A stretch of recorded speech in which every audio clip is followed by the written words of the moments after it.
Sorry, Ralph. Yeah, my name is Dr. Ralph Kuechle. I'm a clinical psychologist, licensed in California. Our offices are in Newport Beach. So we're all the way over here now on the East Coast. LooperRoom is a mental health app, AI-driven mental health app that's a tool for both clinicians and patients to be used in between therapy sessions. This will, based on our pilot study, we've seen that this impacts the relationship that the clinician has with the patient, and it strengthens it as the app is integrated in the therapeutic process. The market is big. There are about 568,000 mental health professionals. We're going B2B, by the way, and about 60 million.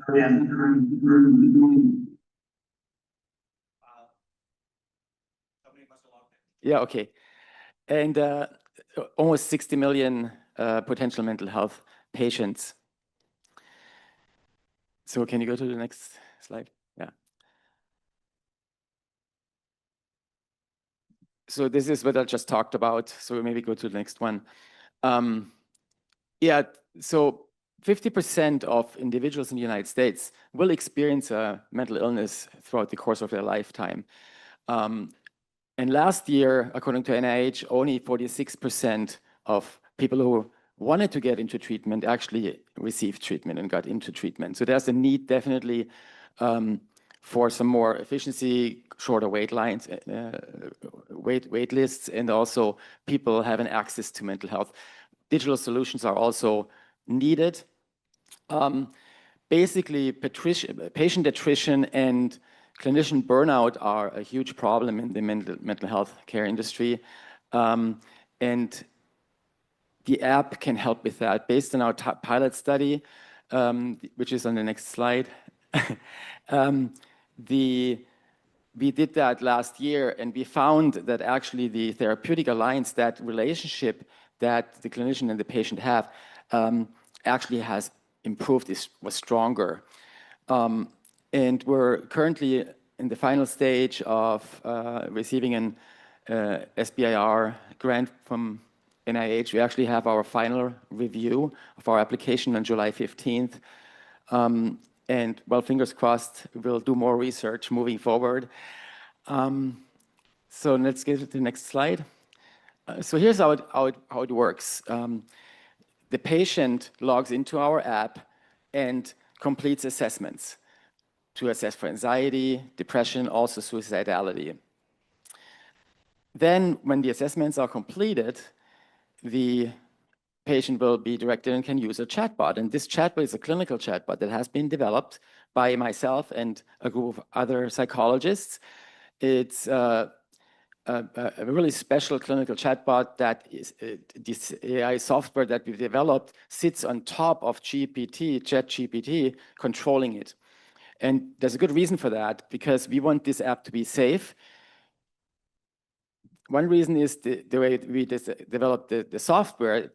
Basically, ChatGPT is restricted in many areas. All our chatbot does is listening, validating feelings, and doesn't go down these rabbit holes that you may have seen in the media where horrible things can happen when especially individuals with mental health issues use chatbots that are just freely available in the App Store. The other reason why our app is safe and keeps the patient safe is that nobody can have this app unless the person has a therapist. It's integrated in the therapeutic process. So all the data, including the chat logs, they're all analyzed and synthesized by our AI, and that's called sentiment detection. And each time a patient logs into and uses the chatbot, the user will get a sentiment score along with all the other data that's generated by the assessments that we're doing in the app. That's pushed over on the other side to a clinician dashboard. That clinician dashboard allows to get visuals, to get bars, to get histograms and other graphs that become a tool for both the clinician and the patient to collaborate on, use in in therapy session, my patients, they come in, they want to see the dashboard because we do this every time. And I pull it up, we say, hey, how are you doing now with anxiety or your depression? Compare that to 2 weeks ago, a month ago, even to the beginning of treatment. And that is the reason mainly why the therapeutic alliance has become stronger over time, because the patient is more engaged, feels included, and is integrated, collaborating with me as the therapist to not just establish a baseline in the beginning and define treatment goals and objectives, but also measure the treatment progress over time. And that's where we uniquely are positioned. No other company out there does that. And because we have the patient do these assessments every 2 weeks. So you get data points every 2 weeks. Also, there is a crisis recognition integrated in our chatbot, meaning when there is a situation where a patient gets into a crisis, the bot will respond accordingly and provide resources. Will not intervene because that's not what it's designed for, but it will connect to the suicide lifeline. Yes? Do you have a case study or like a Yes. sample As catalog here somewhere? Yeah, as I said on the previous slide, we talked about the pilot study. There was a fairly, and this is, by the way, how it looks like. The dashboard to the left and the right, and then in the middle you see the chatbot, and also this one here is actually the crisis response. Here the patient says, I want to hurt myself. The chatbot says, I take potentially concerning responses seriously. I would love to help, but I'm not qualified to assist you. I'm going to give you a number to get professional help, and that's the 988, the National Suicide Lifeline. That's also unique to our app that's integrated, which actually is super important. So in our pilot study had 74 participants, which is it's a fairly small sample size, but large enough to get meaningful results. As long as you have a sample size of at least 30, you can actually look at the data and find some meaningful results in statistics. Our goal is to do ongoing research. That's why we have applied for the NIH grant, and we'll see what happens there on July 15th. So let's go to the next slide. I know I only have 10 minutes. I think I have maybe 2 more minutes than 10. Okay. But my other question was, why don't you just take them directly to a person online rather than tell them to call a phone number? Because I'm like, okay, I'm going to hurt myself, and then let me write down this phone number. I'm just wondering about the workflow. What do you mean? So your workflow, you give them a phone number rather than just connecting them to an agent. Yes. Well, this is our second goal for moving forward, to have our own crisis team 24/7 that will then, instead of connecting them to the 988 number, one of our crisis team will hop into the chat and say, hey, it seems like you have a difficult time right now. I'm a real person, I can help you. That's a great question, but that's the plan moving forward. We go B2B, as I said earlier, so single practice clinicians are one, and the other one is managed healthcare organizations. We have a few single practice clinicians signed up, and we have our first managed healthcare organization onboarded in Orange County. The company is called South Coast Community Services. They have about 300 clinicians, and we have an early adopter program currently, $99 a month if you sign up, and that's locked into for lifetime this year. Do you try to use this with like halfway houses at all? Because California has the largest halfway house population in the United States. Yes, anyone who employs therapists can use our app, and we provide the training as well. So let's go to the next one. That's also an important thing. You can actually get reimbursed for using the app. Those codes are called add-on codes. They're used in combination with a code for psychotherapy 45 minutes. And actually, South Coast Community Services is implementing this as we speak. They're also partnering with us to pave the road for many other managed healthcare organizations to come in the future. There are a lot of hoops to jump through. Government entities, the Department of Behavioral Health in San Bernardino County just gave us the green light for South Coast to use the app. So it's as we heard earlier, in healthcare, it's all a little slower process, but we're well on our way and excited that we're getting some traction here. Let's go to the next slide. Just a little bit about, yeah, the market is huge, $15 billion US. Down here you see the serviceable obtainable market is 200 million. That's what we're going for.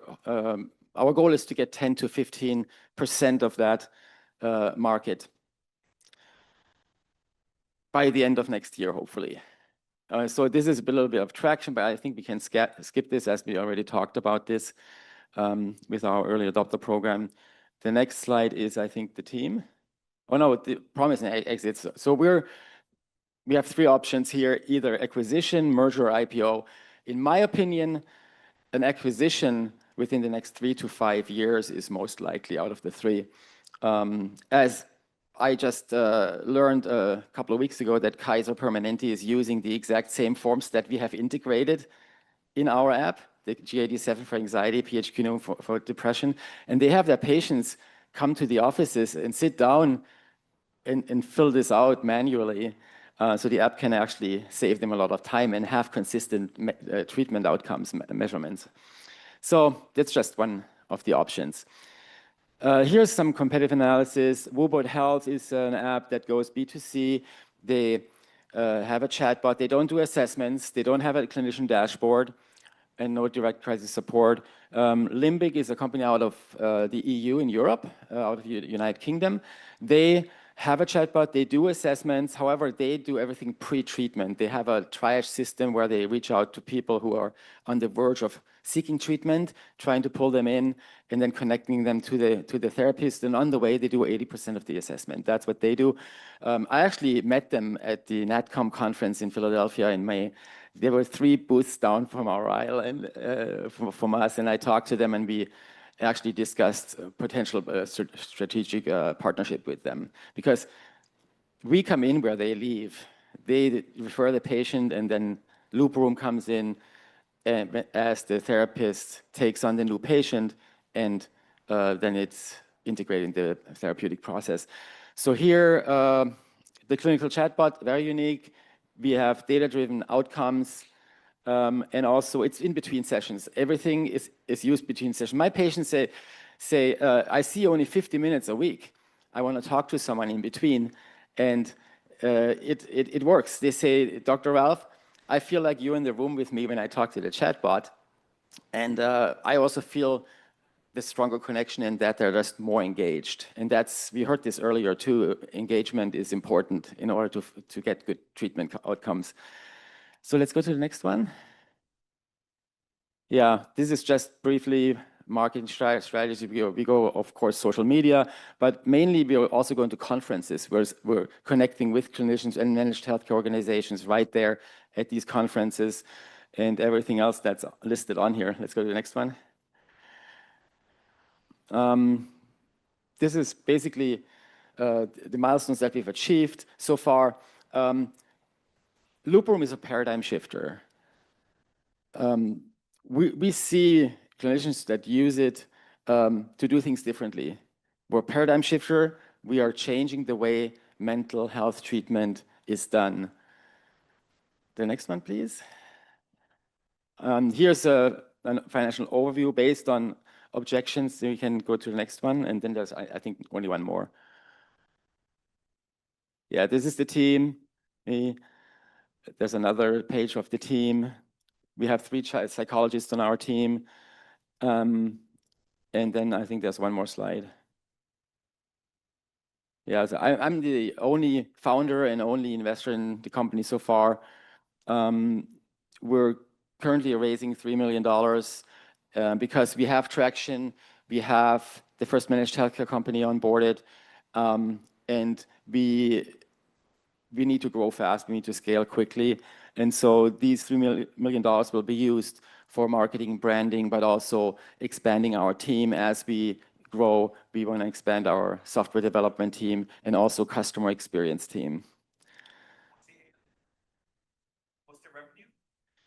The revenue, we currently make about 10,000 a month, so we're just getting traction. So we've just brought our product to market a couple of months ago, so we're actually excited that we have this. Yeah, and here's contact info. So thank you so much for listening.